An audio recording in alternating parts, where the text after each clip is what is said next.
In this video, I'm going to show you how to create a username on Telegram in just a few simple steps.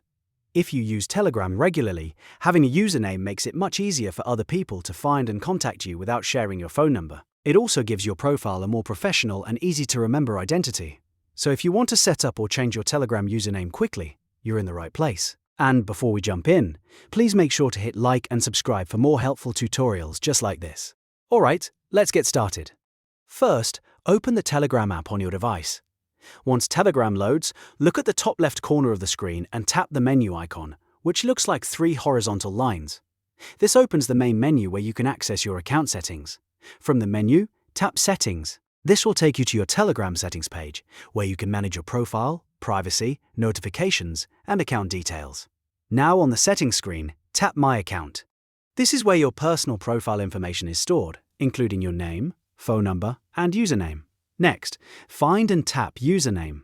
Telegram will open the username editing page, where you can either create a new username or update your current one.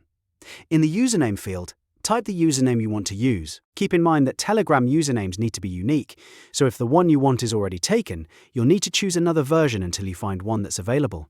Try to keep it short, clear, and easy to remember. Once you've entered the username you want, tap Save to confirm the change.